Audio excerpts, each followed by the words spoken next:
What's up, guys? Isaac Walton here with Hunting the River King, taking a look at yet another fantastically priced, affordable action camera.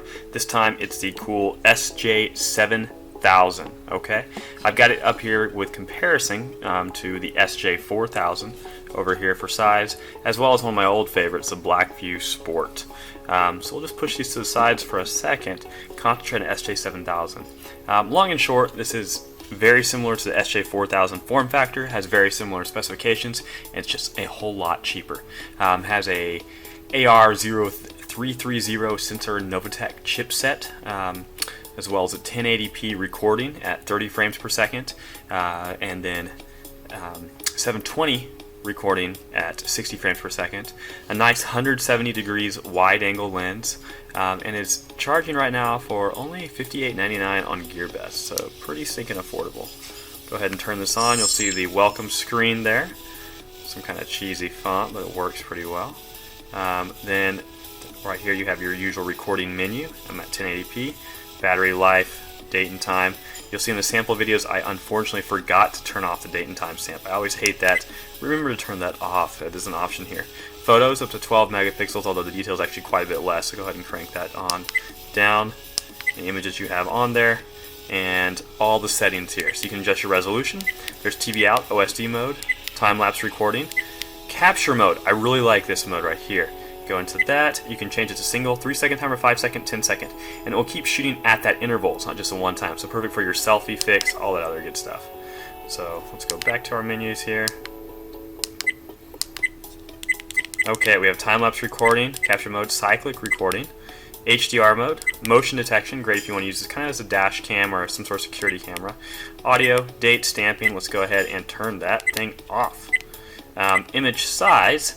So I'm going to crank that down to actually to 8 because I don't think the sensor for the actual camera is quite a bit less than 14 or 12 megapixels. And then quality. So quality, let's have fine video recording. Sharpness, a lot of options here. Do like that about the SJ7000. You can adjust the sharpness, normal. White balance is also adjustable. Color, black, white, and sepia. ISO, auto. Exposure, anti-shaking. Turn that on and see how that goes for us. Language, daytime, auto power off, beep sound, TV modes, and auto power off is really useful if you want to save battery life, 3 minutes, 5 minutes, etc., etc.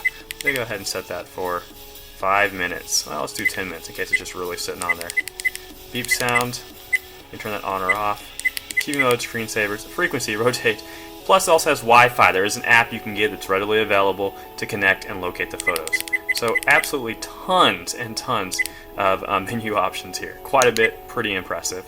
On the side, I'll go ahead and boot this off. You'll notice the micro SD slot, HDMI cable, USB cable here. That's the Wi-Fi up and down selection options. Turn that off. Very similar to the SJ4000. For quick comparison's sake, let's take a look at the actual size. This is the SJ4000.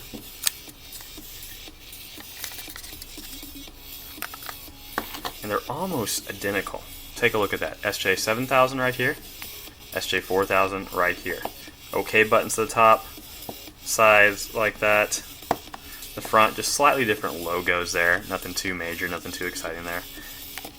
Side, battery compartments. The actual width of the camera is basically the same as well. They're compatible with each other's cases, which I haven't shown you yet. Here's the SJ7000 case. Buttons are a little bit bigger and actually quite a bit easier to push than compared to the SJ4000, something I like a lot better. So good job, SJ7000. So you're probably wondering at this point, you know, why get an SJ4000 or why get an SJ7000? It's just a copy of the SJ4000.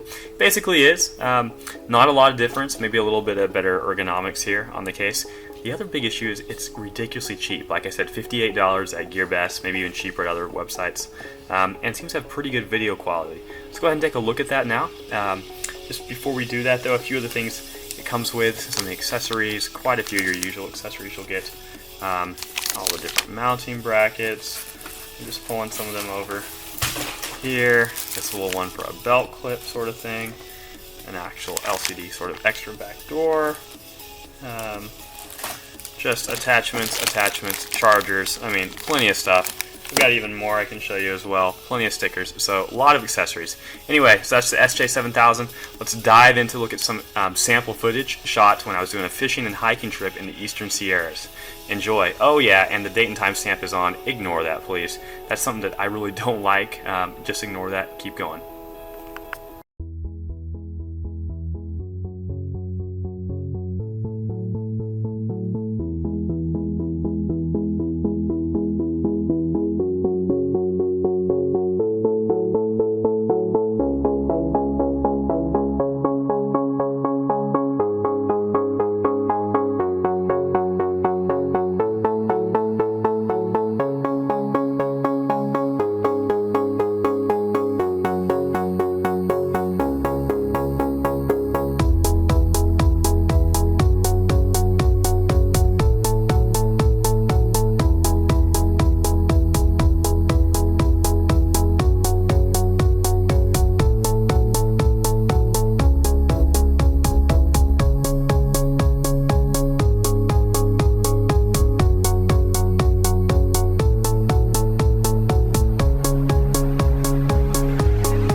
Alright guys, we just took a look at some cool footage from the SJ7000. As you can tell, photos maybe not quite as hot. Okay quality, passable, but it could be better. The video quality is excellent though. Definitely on par with the SJ4000. No real noticeable differences. Pretty similar. Definitely not worse at all. If anything, at least as good. Maybe just a little bit better even. A lot of cool options to adjust on the menu setting. Really great bargain price right now. Waterproof case, a little bit more ergonomic. The buttons are much easier to push than the SJ4000 buttons. And overall, just a pretty solid clone actually of the SJ4000. Now, don't be fooled. Just because it is the SJ7000 doesn't mean it's a new series or it's even sponsored by SJ. I'm not sure how the people who named it got that idea, but that's just what they went with. It's not like a newer, more advanced version of the SJ4000. It's just a clone of it and happens to work pretty well. One difference, probably the most obvious difference, is here's the SJ7000, here's the SJ4000 right here. Notice how the screen is bigger on the SJ7000. It's a little bit smaller on the SJ4000. 2-inch screen over here from what they say. Both have 170-degree wide-angle lens, which I really like. Overall, great camera.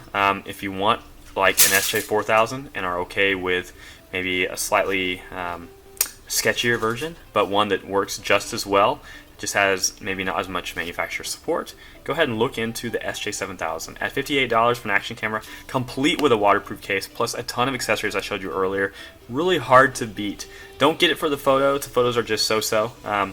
Better than some cameras I've reviewed, action cameras, but nothing amazing. The footage is pretty solid. I mean, 1080p at 30, that's perfect for YouTube. Most people will have noticed no differences between this and just any other action camera. Alright guys, SJ7000 from GearBest, solid action camera. Check it out today.